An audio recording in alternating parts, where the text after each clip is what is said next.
ওটাকে বাদ দিয়ে কিন্তু আমরা 50 বিলিয়নে যেতে পারবো না, সেটা মনে রাখতে হবে আমাদেরকে। তো এইসব বিষয়ে আমি মনে করি যে ক্লোজ মনিটরিং অল দিস, এই 5টা 6টা যেটা একটু বললাম, প্রত্যেকটার ইন্ডিভিজুয়াল মনিটরিং এর সেল প্রয়োজন হবে এবং সেটা দরকার। বিজিএমইএ বিকেএমইএ তাদেরকে বসে এটা করতে হবে। জনাব আজিম, এর পাশাপাশি কিছু সফট ইস্যু থাকে, যেমন শ্রমিক অধিকার কথা বলা হচ্ছে, হ্যাঁ, কমপ্লায়েন্সের কথা হচ্ছে, সেগুলো থেকেও তো বোধহয় একই সাথে একটা বড় ধরনের প্ল্যান নেওয়া উচিত আমাদের। না, অবশ্যই এই যে মালিক শ্রমিকের যে সম্পর্ক যেটা আছে, সেটার ব্যাপারে আমাদের এখানে অনেক শ্রমিক ছিলেন, আমাদের সেমিনারও ছিলেন, ওনাদের কথা আমরা শুনেছি, ওনাদের প্রবলেমগুলো আমরা শুনেছি, সেগুলো আমাদের আমলে নিয়ে আসতে হবে। আরেকটা আপনি বললেন যে আমাদের এখানে এই সামনে এগোতে হলে এখানে আমাদের সেমিনারটা একটা খুব সফল হলো, এখানে আপ্লুত হওয়ার কোনো কারণ নেই, সেগুলো বাস্তবায়ন করতে হবে এবং সেগুলো সুপারিশগুলো নিয়ে আমাদের রিলেভেন্ট যে মন্ত্রণালয় যেগুলো আছে তার সঙ্গে আলাপ আলোচনা চালাতে হবে এবং মাননীয় প্রধানমন্ত্রীর কাছে শেষ পর্যন্ত আমাদের একটা সুপারিশ ওখানেও পাঠাতে হবে। ফলো আপটা মুসিবাই যেটা বললেন যে আমরা শুধু একটা প্ল্যান করলাম বাট কিছু বাস্তবায়ন হলো না, এইরকম প্ল্যান করে লাভ নেই, সময় নষ্ট। ডক্টর মনসুর, আমি একটা বিষয় জানতে চাচ্ছি যে এই সম্মেলনে একটা বড় বিশেষটা যে সবাইকে আহ্বান করা হচ্ছে বায়ারদেরকে যে আপনার পণ্যের মূল্য বাড়ান। যেমন একজন প্রতিমন্ত্রী বলেছেন যে প্রয়োজন হলে প্রতিটা পণ্যের জন্য €1 বাড়াতে হবে। এই পয়সাটা কি আসলে এমনি একজন বায়ার বাড়াবে নাকি আমাদের নিজে কিছু করতে হবে আসলে? আমার মনে হয় না যে বায়াররা বাড়াবে স্বতঃস্ফূর্ত, রাইট। তাদের ইচ্ছা থাকলেও যখন নেগোসিয়েশন টিম আসবে তাদের মেন্টালিটি অন্যরকম, তাদের মেন্টালিটি হচ্ছে যে দর কষাকষি, ফলে তারা দর কষাকষি করবে। এটাকে মাইক্রো প্রবলেম থেকে বের করা যাবে না। এটা যদি করতে হয় সরকারকে দুটো জিনিস চিন্তা করতে হবে। একটা হচ্ছে যে সত্যি সত্যি যদি বাংলাদেশের পণ্যের দাম ভিয়েতনাম বা ক্যাম্বোডিয়ার চাইতে কম থাকে, সেই ক্ষেত্রে সরকারের একটা স্কোপ আছে, একটা সারচার্জ বসিয়ে দিতে পারে 1 থেকে 2%, যেটা ওই দামকে ওই মালিক যারা কিনবে বায়ারদের কাছ থেকে কালেক্ট করে নিবে।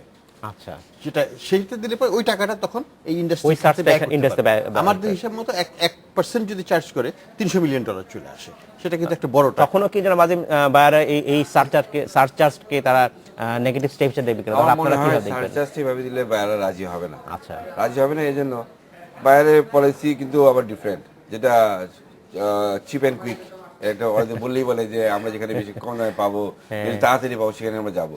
তারপরেও এটা কিন্তু তাদের একটা দায়িত্ব আছে।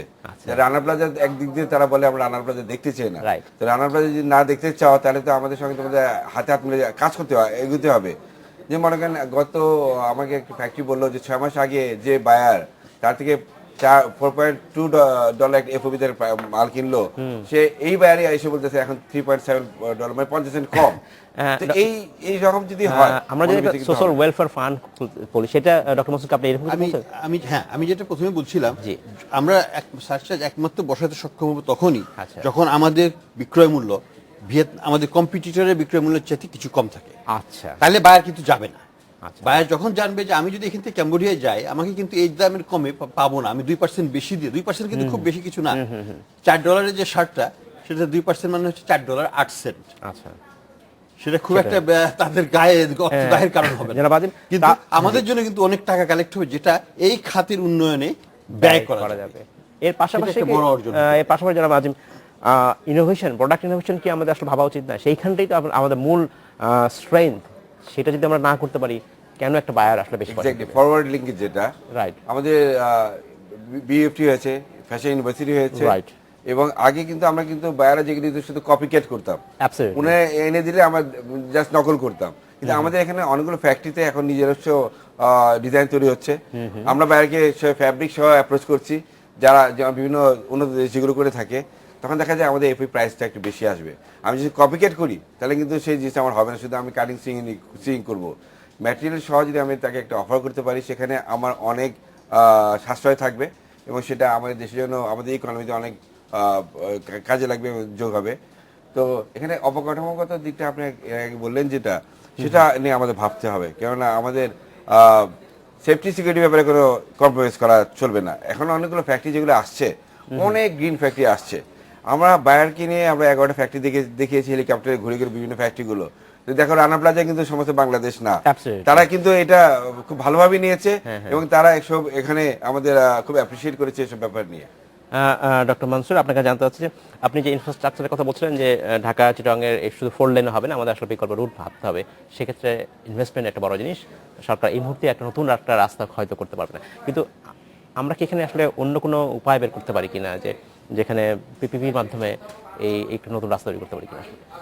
পিপিপি করুন বা সরকার দাতাদের কাছ থেকে নিয়েই করুক বা নিজস্ব অর্থায়নই করুক, আচ্ছা, এটা ফাইন্যান্সিং আমার মনে হয় না যে অত বড় কোনো সমস্যা। সরকারের আচ্ছা। যেটা করতে হবে, সরকারের যেখানে পিছিয়ে যাচ্ছে হ্যাঁ। সেটা হচ্ছে জমি অধিগ্রহণটাকেই তারা সবচেয়ে বড় পলিটিক্যাল চ্যালেঞ্জ, একটা এক ধরনের ভীতি তাদের কেন জানি আছে, সেটাতে তারা যেতে চায় না।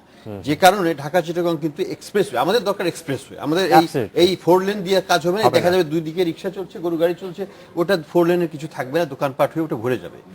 আমরা তো দেখছি ঢাকায় যে 4 লেন অন্য জায়গায় যেখানে হয়েছে সেখানে কাজ করে না। আমাদের ডেডিকেটেড ফ্রিওয়ে দরকার, যেটা নন স্টপ গাড়ি চলতে পারবে এবং গাড়ি ছাড়া অন্য কোনো ভেহিকুলার এলাউ হবে না, কোনো দোকান আশেপাশে থাকবে না। এই ধরনের সেটা এলিভেটেডই হোক বা গ্রাউন্ড লেভেলেই হোক, সেটা কস্টিং এর ব্যাপার। কিন্তু এই বিষয়ে সরকার কিন্তু আলোচনা শুরু করেছিল, কিন্তু দেখা গেল যে কটা অপশনই দেওয়া হলো, প্রত্যেকটা অপশনই সরকার থেমে যাচ্ছে। কারণ আলটিমেটলি জমি ছাড়া তো আর কোনো রাস্তা হতে পারে না, আমাকে একটা ডিসিশন নিতে হবে এবং সেটা যদি একটু কোনো ডিসিশনে পারফেক্ট হবে না, কিন্তু এখনই ডিসিশন নিতে হবে এবং কাজ শুরু করে দিতে হবে আগামী 1-8 বছরের মধ্যেই, যাতে এই কাজটা 2021 সালের মধ্যেই আমরা শেষ করে ফেলতে পারি বা তার আগে সম্ভব হলে শেষ করে ফেলতে পারি। ইনফ্রাস্ট্রাকচার ক্ষেত্রে বড় কথা যেটা হচ্ছে যে রাস্তার কথা বলছি, আমরা ট্রান্সপোর্টেশনের কথা বলছি, ডক্টর মনসুর যেটা বলছিলেন, তাহলে এই জাতীয় প্রস্তাব কি আসলে আপনারা আপনাদের পক্ষ থেকে, বিজেপির পক্ষ থেকে সরকারের সাথে কথা বলবেন কিনা, বসবেন কিনা? 4 লেন রাস্তা বলেন আর ডেডিকেটেড একটা আলাদা রাস্তা রপ্তানি আমদানি রপ্তানির জন্য পৃথিবীর সব দেশে আছে, কন্টেনারবাহী ট্রেলার গুলো মুভমেন্ট করতে পারে সব জায়গায়, পৃথিবীর সব দেশে আছে। এগুলি চিন্তা ভাবনা করতে হবে। আমাদের প্রবলেমটা হলো কি, আমরা শুধু একটা স্বপ্ন দেখি, বাস্তবে পরিণত করতে চাই না, শুধু কথা বলি। এখন আমাদের সেক্টরে মনে করেন টাইম বাউন্ড সেক্টর হলো আমাদের গার্মেন্টসের, 1 মিনিট দেরি হলে কিন্তু আমার শিপমেন্ট হয়ে যাচ্ছে। সেই জায়গাটায় আমরা কি করি, একটা টাইম এন্ড অ্যাকশন করি, এর ভিতরে আমাকে কিন্তু কাজটা শেষ করতে হবে। সরকার কিন্তু সেটাই আশা করি। জনাব আজিম, আপনাকে অসংখ্য ধন্যবাদ। ডক্টর মনসুর, আপনাকে ধন্যবাদ। আমরা আশা করবো স্বপ্ন এবং এই বাস্তবায়নের যে গ্যাপ সেটা থাকবে না এবং এই বিষয়গুলো দ্রুত ব্যবস্থা নিতে পারবে। আপনাকে অসংখ্য ধন্যবাদ। এই ছিল আজকের মতো খাতুনগঞ্জ থেকে মতো ছিল। আমাদের সাথেই থাকবেন, দেখা হবে আবারও।